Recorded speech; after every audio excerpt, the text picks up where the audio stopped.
Who is it that knows there is no ego?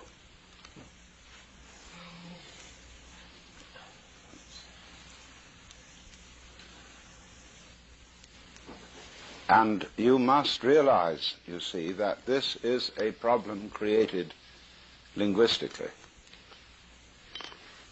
I explained that language based on the sentence, composed of subject, verb, and predicate, contains the hidden belief system that events are started by nouns,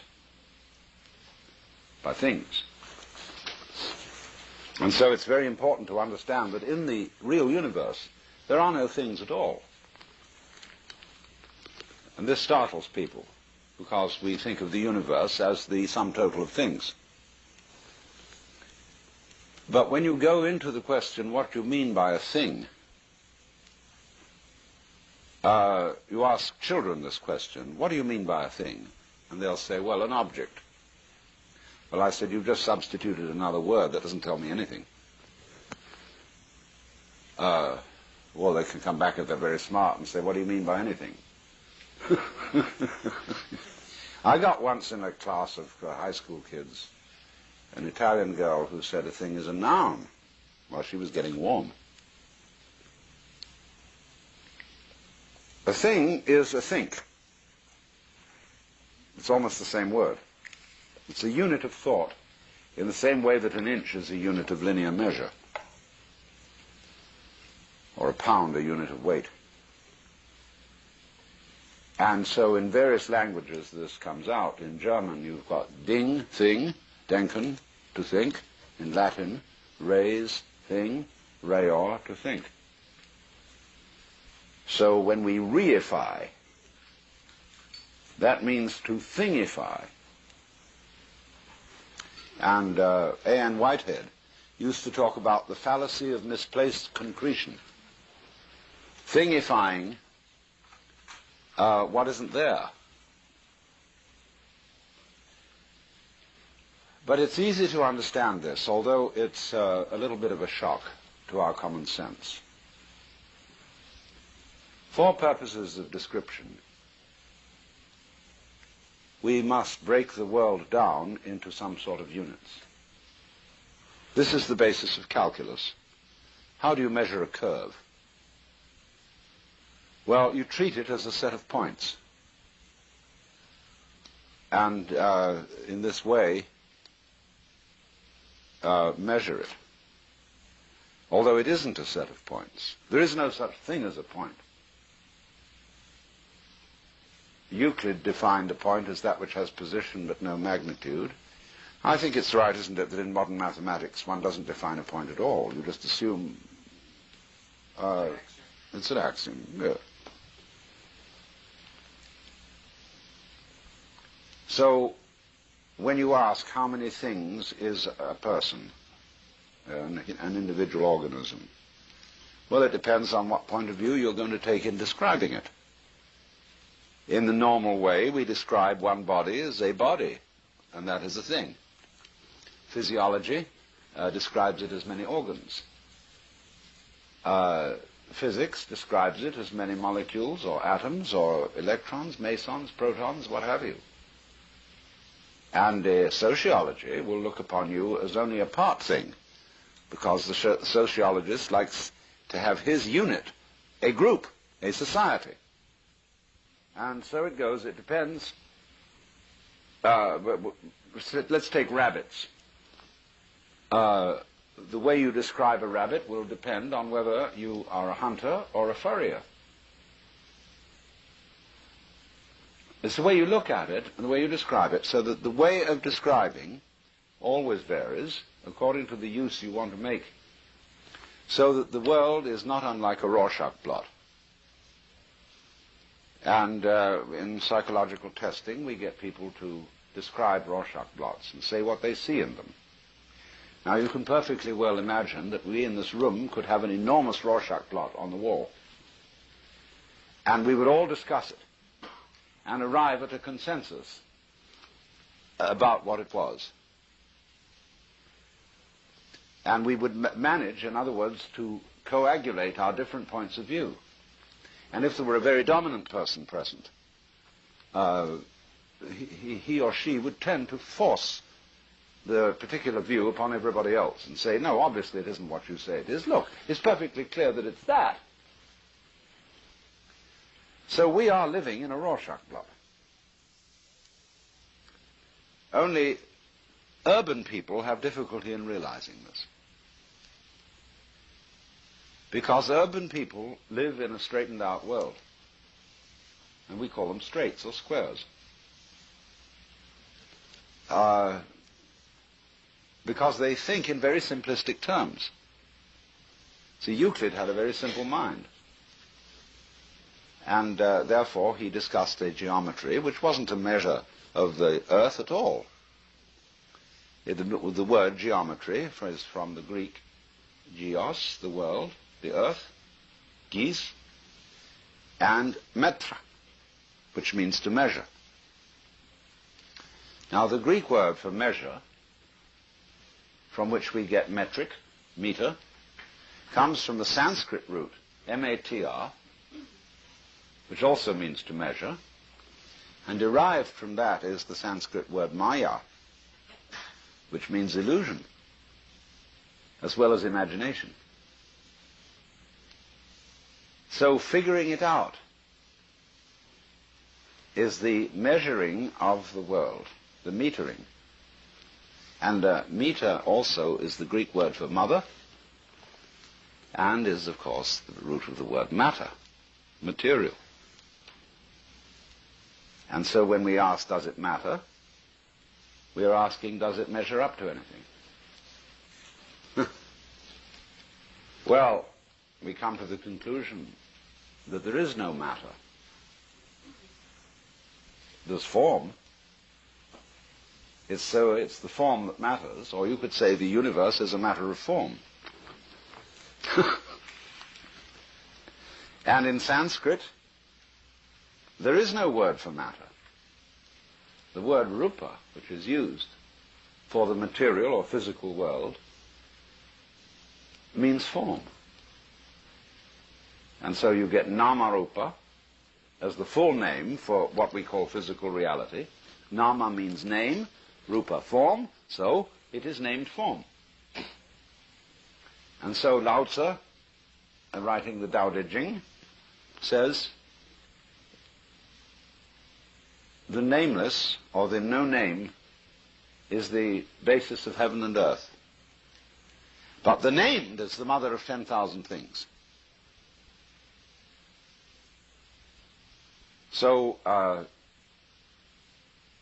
in the sense then of this, you can understand the saying, in the beginning was the Word. All things were made by him, and without him was not anything made that was made. Because you don't get things until you start naming. Because then you point out on the universal Rorschach blot, this wiggle. What do you mean, this wiggle? Where does one wiggle begin and the other end? Well, this is a matter of arbitrary definition. Where does your head end and your neck begin? Here, here, here, here, here. Well, where is it? We know vaguely. But you can't be precise about it, because you can look at the head and the neck as continuous. You can start here and say, well, it's all one thing up from here to here, see? Or you can start here and say, no, it's all one thing from here to here, etc. Because it's all arbitrary. And the value of it is that by description and by conventional decisions as to where to draw the line, we can communicate in language. And this is socially valuable. But we must not be deluded by what we're doing. Because if we do truly believe that the world is a lot of separate things, we believe that we can take them apart and have this without that. And so when you apply this, say, to medicine, and you get a medical specialist who knows all about the heart and nothing about the lungs, he starts interfering with the human body as if it were an automobile with replaceable parts. He says, well, we'll take this out. Just have to do a little mechanical work, get a wrench and a screwdriver and so on, only the surgical equivalents, and we'll take this out.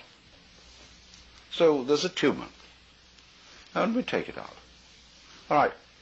If he's not terribly careful, a metastatic consequence follows, that some of the cancerous cells will go into the bloodstream through the cutting, and the cancer will spread all over the body. Or if you start fiddling around with people's glands and give them certain medicines to stimulate this gland or to cool its operation in some way, you upset a balance which runs through the whole physical system. Exactly the same thing happens when you use DDT on mosquitoes. Well, it kills the birds. And the birds were eating the mosquitoes anyway. And so were the spiders. And you kill the spiders along with the mosquitoes, or the fleas. And we find, in other words, that the natural universe is a very intricate system of balances, which cannot really be split. Now, let's take the bees and the flowers. In a world of no bees, there's no flowers. In a world of no flowers, no bees. Because bees and flowers are aspects of the same organism, or organization. They go together. So I invent the word goes with to indicate organic relationships. And we as human beings, obviously, we go with an enormous cosmos of geological, botanical, and zoological events. And we are entirely dependent on them, and we cannot treat them as really and truly separate species. The bees are as much a part of us as they are part of the flowers, because we need vegetables, and we can't have those without bees or other insects. So what we've got is a universe that all hangs together, and where each so-called part of it implies all the other parts. Let's take what we call holography. This is a method of visual reproduction that employs laser beams. Now, you can cut a small piece out of a photographic negative, just a tiny little square. And by holographic method, you can reconstruct from that little piece the rest of the negative. It will be pretty clear in the middle place where you've taken out the tiny square, and then vaguer towards the edges. But it's all implied in that little square. Now, of course, a photographic negative is a crystal. It's a structure of crystals. And the way the crystals are formed in that tiny piece depends on its original environment on the whole negative. See that? You, the way you are, depends on or goes with your cultural, social, and biophysical environment. So there is really and truly no way of separating out independent things. And this is difficult for people to understand because of our method of motion. A plant is understandable as something growing out of the earth because it's rooted. But human beings wander about on legs. We don't seem so stuck to things as plants do. And therefore we have delusions of separation. But what about the seed that comes from the plant? It's fascinating how plants have different methods of seeding themselves. They have little helicopters They have burrs that stick in the fur of animals. They have fruit which is tempting to birds and other creatures to eat. And they swallow the seeds and take them somewhere else and excrete them in manure, all ready to go. They have wonderful little fuzzy things of cotton fibers, where there's a seed in the middle, which float through the air for miles and miles.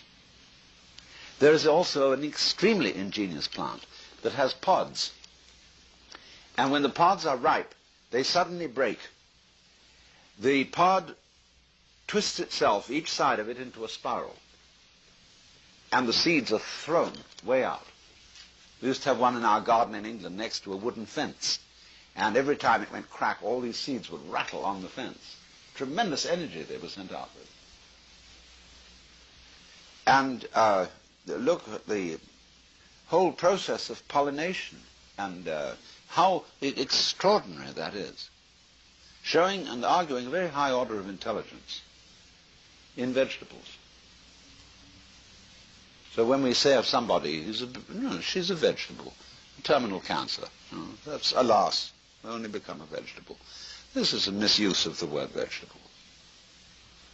Vegetable up for purposes of discussion. And we spend so much time in discussion that we form the false impression that the world is broken up in the way that language breaks it up, and it isn't. Now, I may know that theoretically, as a scientist, as a biologist, or whatever be my approach, but I don't necessarily feel it. An ecologist, a person who devotes a whole life study to realizing the interdependence of everything in the world, is in private life still a Christian ego. That is to say, a separate soul inside his bag of body. That's the way he feels. And we have enormous difficulty in avoiding that feeling because of our social influence on each other. Now, if you befriend, say, a group of Christians, and they may be Baptists, and for various reasons it's important for you to be a member of this group, you will eventually think their way.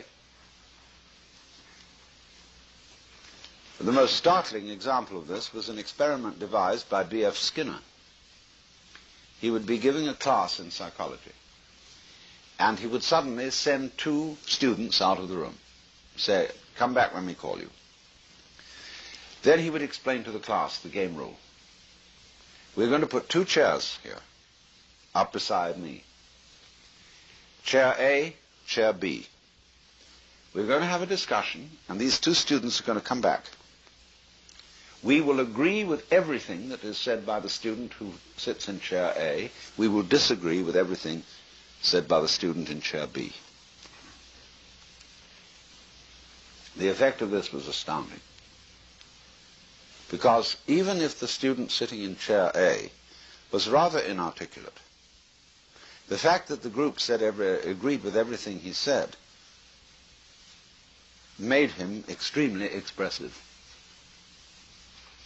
Very happy. However articulate the student in chair B, where everything was wrong with him, he got completely confused. And the only way out was for the student, either student, to explain to the class the game rules that they were playing.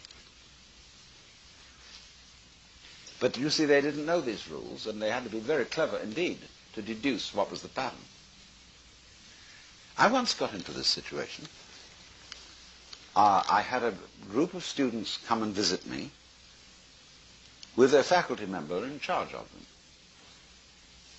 And he was very obstreperous. He argued. He really wanted to argue. So I got the general drift of his argument, see, what sort of opinions were likable to him. And then said something that would entirely accord with that sort of opinion system.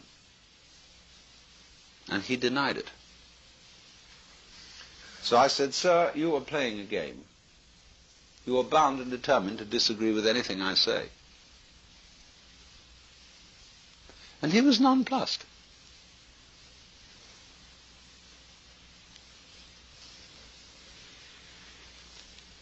So, you see, we are under this tremendous social pressure, because talking with each other is our principal means of communication.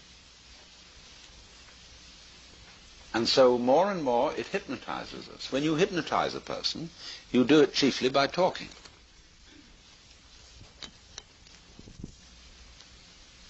Relax while I count up to 5, be very relaxed, etc., all that jazz. And so it is the word which spellbinds us. Look at that word, to spellbind. A victim of spelling.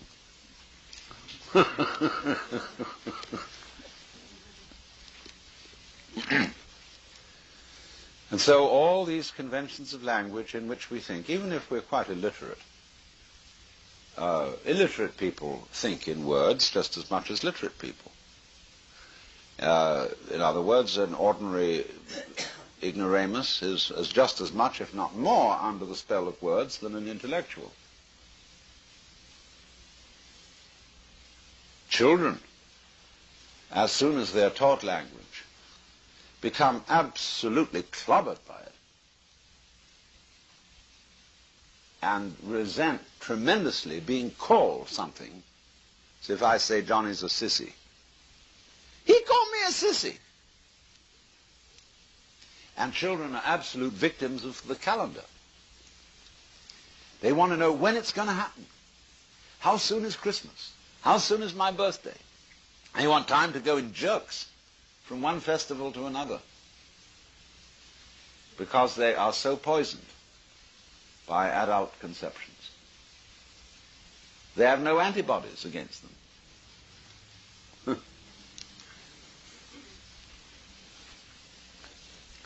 So likewise the Japanese have no antibodies against Western culture.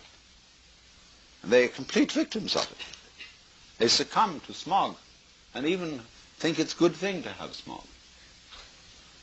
They have songs about it. How the beautiful fog over the furnace buildings of the factories. Yeah. Haiku. No, this is true. I'm not kidding. In a nation of people that's supposed to be great lovers of nature. Japan is unbelievable. Go to a beach in Japan. You would think they would appreciate wonderful stretches of sand and rocks and the sound of the waves. The tide line of a Japanese beach almost anywhere around the island is a complete mess of plastic cast-offs. Sun lotion bottles, condoms, discarded sandals, anything you can imagine, just masses of it. Go to a natural beauty place where all the tourists go to look at the famous view, and the whole place is scattered with rubbish. Napkins, Kleenex, sandwich bags, cigarette packages, what have you.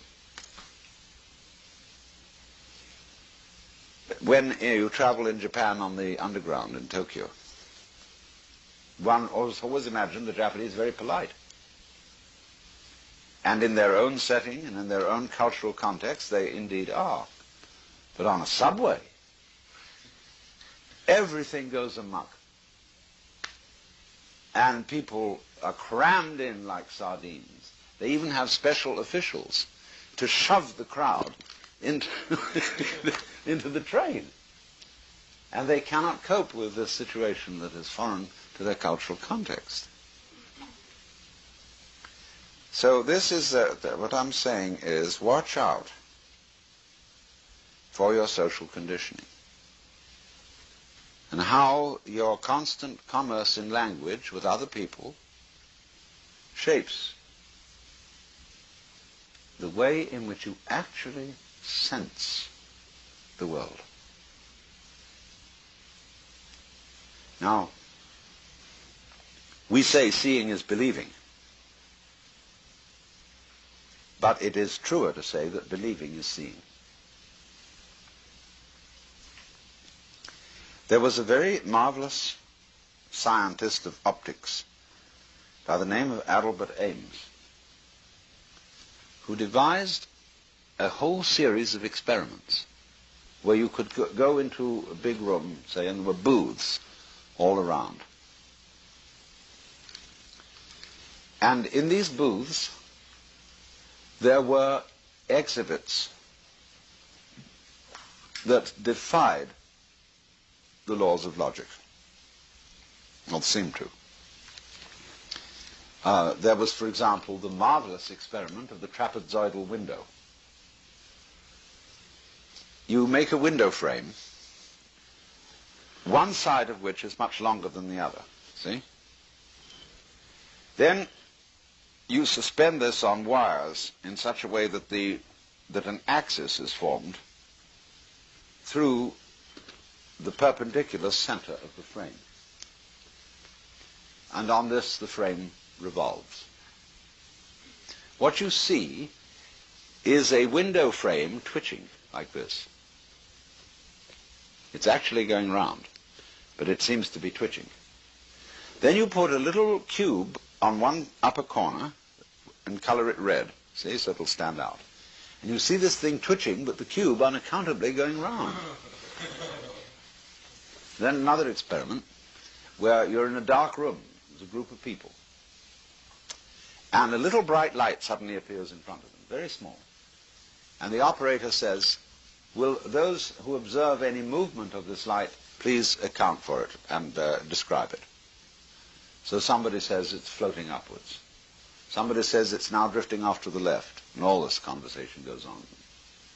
Then the lights are turned up, and it's shown that this point had never moved at all. It was the fixed light.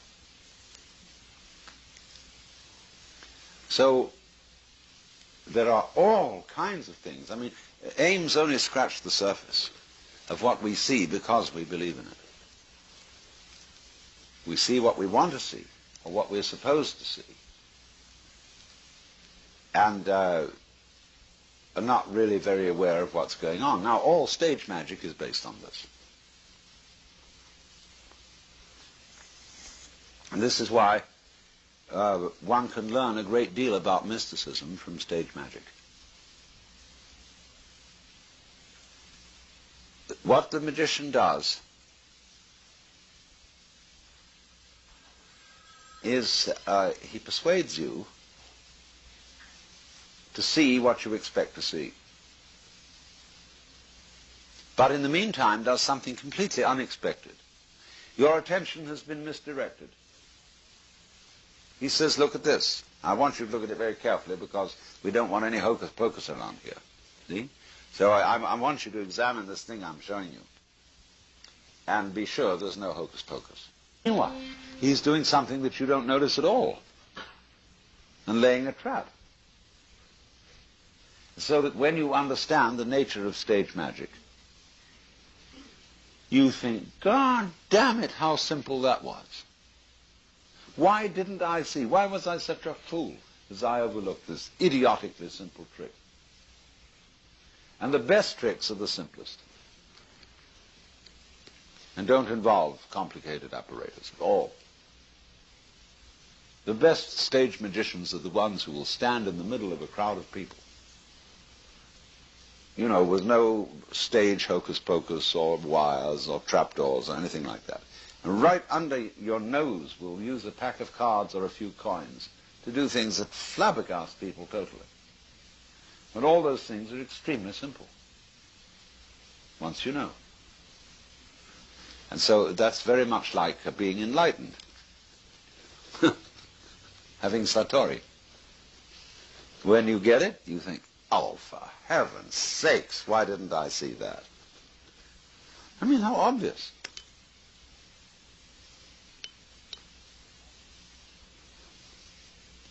But the difficulty in communication here is that satori, or enlightenment, is very much like seeing a joke. And then you laugh. You laugh genuinely from here. But if somebody explains it to you, you don't get the same laugh as if you saw it right off. You get a throat laugh instead of a belly laugh. So that's why people are reluctant to explain too much about it, and rather use the method whereby you will see it for yourself and then laugh, or what is the cosmic equivalent.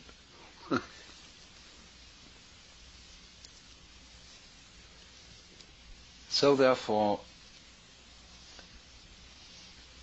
we are, most of us, in a state of hypnosis, induced by the incantation of language, the enchantment, the spellbinding. And when one speaks of awakening, as, say, in Buddhism, one speaks of the Buddha as the awakened one, it means, therefore, dehypnotization, coming to your senses. But, of course, to do that, you have to go out of your mind.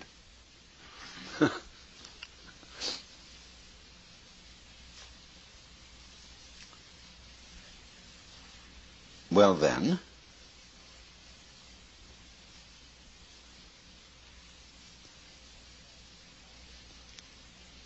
what that involves, among other things,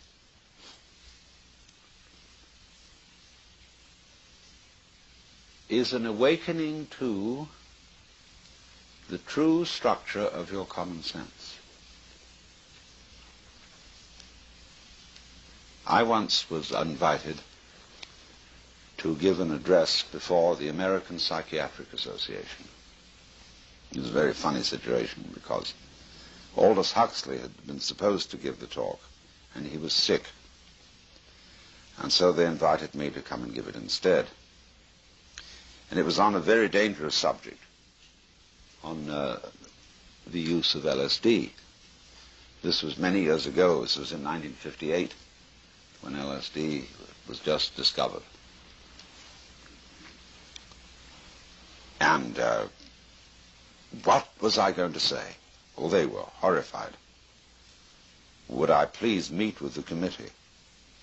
Because they didn't want anything to be said that would somehow damage their scientific integrity. So here they were, anxious as all get out. Well, I said, you invited me here to talk, and to tell you the truth, I don't know what I'm going to say, because I never prepare anything in advance. I'm going to listen to what you have to say first, and I'll make up my mind. So I attended the morning conference. And one interminably dull paper after another was read, you know, and most of them by psychoanalytically oriented people who were discussing mysticism in terms of regression. Regression to the womb. Regression to the oceanic feeling of the as yet undifferentiated infant.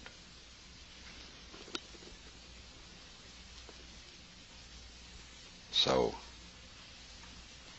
the papers went on, and it was time for lunch. And everybody was hungry and bored. So I said to the chairman, he called me to the platform. I said, how much time? Oh, he said, I don't know, make it 15 minutes. I said, okay. So I said to the group, now look, I know you're waiting for lunch, and this is not going to be another learned paper. It is going to be a few remarks off the cuff. We philosophers are very grateful to you psychiatrists for all your explorations into the emotional and unconscious bases of our opinions and our views of the world. And this has been extremely informative and interesting.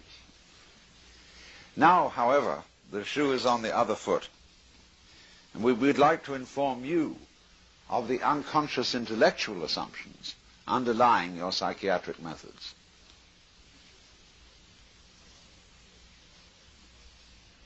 You are all, whether you know it or not, products of the world view of the 19th century. And your ideas of the functioning of the nervous system and of psychoanalytic process are based on Newtonian mechanics. Psychoanalysis is in effect psychohydraulics, because you talk about damming up things, you talk about repression, you talk about the flow of what do you call it? Free association, and you talk about unconscious mental mechanisms. So it is clear that you are still in a Newtonian psyche, and you haven't yet graduated to a quantum psyche. And so, because of this, you have a theory which amounts to high dogma that the unconscious is stupid. And you call it libido, which is a cuss word. Libidinous. It means blind lust.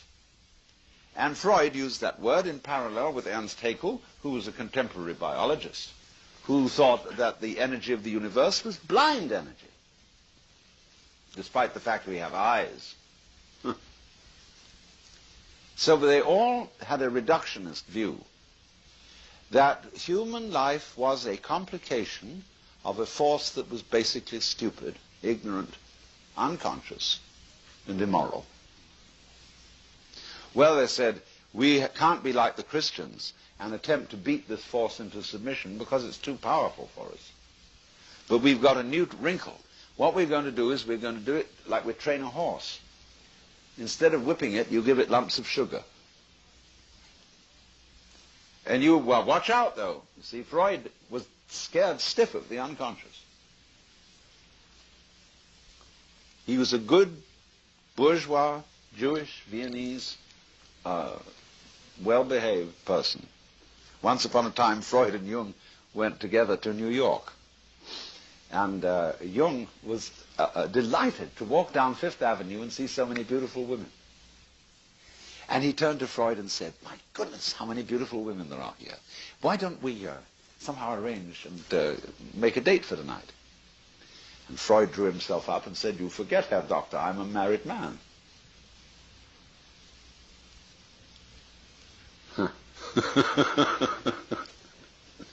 So Freud always thought that the unconscious was not really very nice. Now, he had a contemporary by the name of George Grodek. And George Grodek is very little known in this country. And Grodek gave Freud many of his basic ideas. He used slightly differently, where Freud called it the id, Grodek called it the it. And but Grodek had tremendous faith in the unconscious. He trusted it completely. And he wrote a book called The Book of the It, which is a series of letters to his niece, which he signs Patrick Troll. And you know a troll is a goblin. And Grodek looked like a goblin.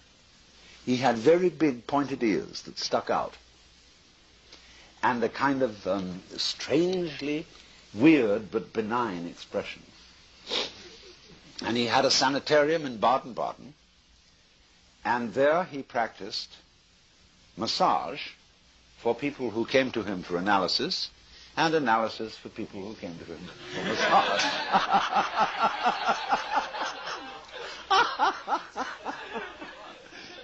He was a completely wonderful man, because everybody felt calmed by him. They felt an atmosphere of implicit faith in nature, and especially in your own inner nature. No matter what, there is a wisdom inside you which may seem absurd, but you have to trust it. And so Hermann Kaisling, you know, who was a great Lithuanian philosopher, said nobody could possibly remind him more of Lao Tzu than Grodek. Now, if Grodek had got into Freud, it would have been a much better scene. But there was in all this, you see, in Freud, the basic mistrust of the unconscious. And this led to a quarrel with Jung. Because Jung went down to a lower level of the unconscious, which he called collective, and found out that there was a patterning process here, formative patterning process, which contained all the wisdom of mankind. So, for example, if you say, well, it's a great pity that the American Indian culture is wiped out, a Jungian would say, I know it is a pity, but it's all still there in the depths of the psyche, and sooner or later it will all emerge again. Because this patterning is eternal. And we, in our modern life, we reproduce patterns, we reproduce rituals, we reproduce fantasies and myths, which can be discovered as having existed 25,000 years ago. Because your unconscious is timeless.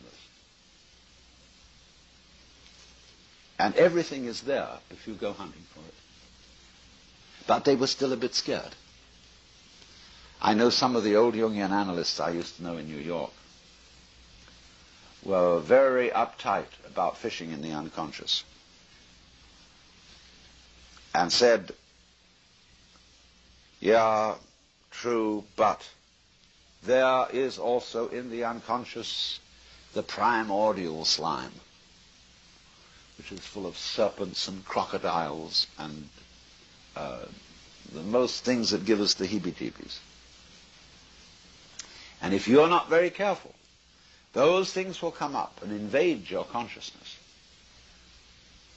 Also, there are not only serpents and crocodiles and all those creepy crawlies, as they ghoulies and ghosties and long-legged beasties and things that go bump in the night. There's also the divine. And if you're not very careful, you can be inflated by the divine. You can suddenly have a mystical experience. Supposing you're kind of a half miseducated person, like most of us are, who takes LSD, and suddenly these unconscious contents come up and you discover you're divine. And you think you're God. And you take on all these airs and graces. I mean, the people like Meher Baba, who ran around announcing that he was personally in charge of the universe and expected to be treated as such. Well, we put such people in the nut house. That's what they did to Jesus. That's intolerable. And Jung was right, in a way, when he said that is inflation. It is turning your ego into God instead of having God as your ego. Because he didn't understand. You have to, in other words, obviously, if you are going to let up all these great energies in the unconscious, you must be wise.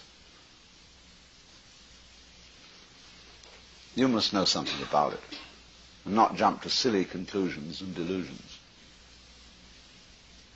But you see, there was in Jung a basic trust. More than the creepy crawlies and the ghoulies and ghosties, the collective unconscious was a source of wisdom. A formative pattern which, if allowed to develop in the right way, would integrate the individual, so that all his conscious functioning would become like a flower. And you know how a flower is balanced.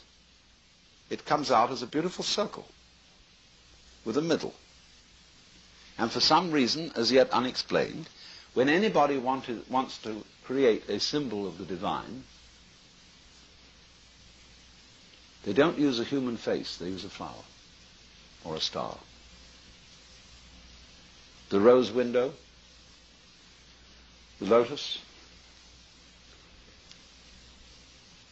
When I think what I want, I try sometimes to figure out, what I would really like to have.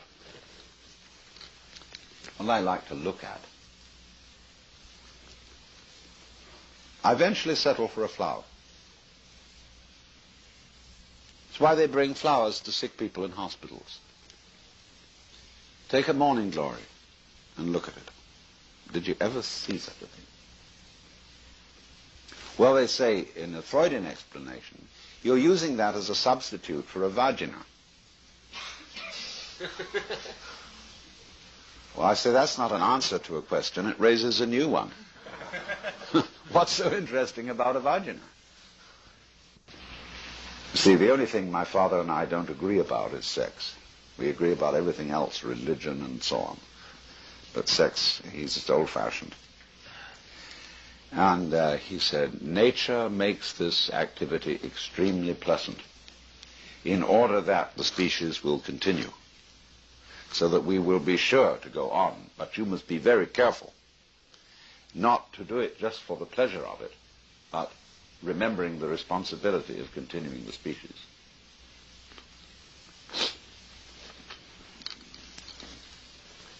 Well, then we got the population bomb. And is that going to be solved by chastity? I doubt it. Taking a rather realistic view of things. No, I don't think that when I ask myself, what is the point of continuing the species, we get back to the thing I was raising this morning about survival. Why go on? What's it about? Do you live to eat, or do you eat to live? Personally, I live to eat.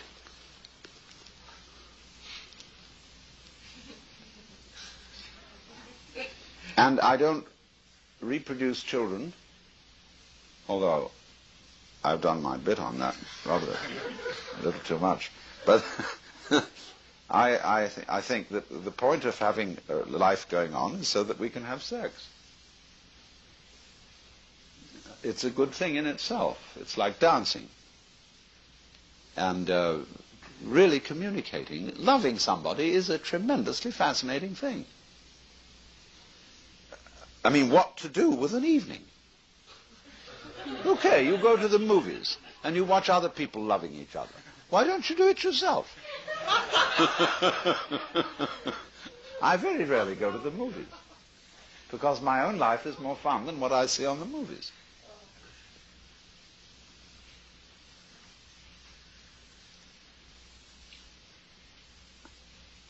Now, will you see what I'm doing? I'm ringing around a whole lot of subjects and ways of looking at certain topics which show us that it ain't necessarily so. Things are not necessarily what they seem. And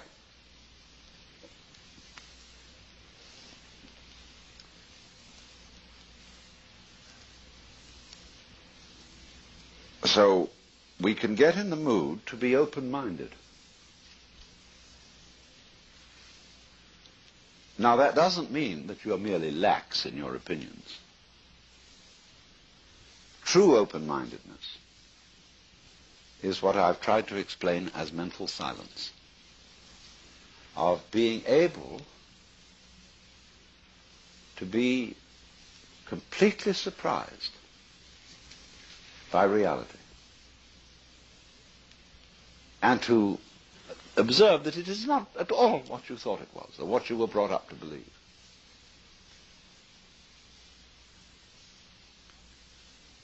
And not to be afraid when you suddenly discover the obvious, which is that the real you is not the ego, but the eternal center of the universe.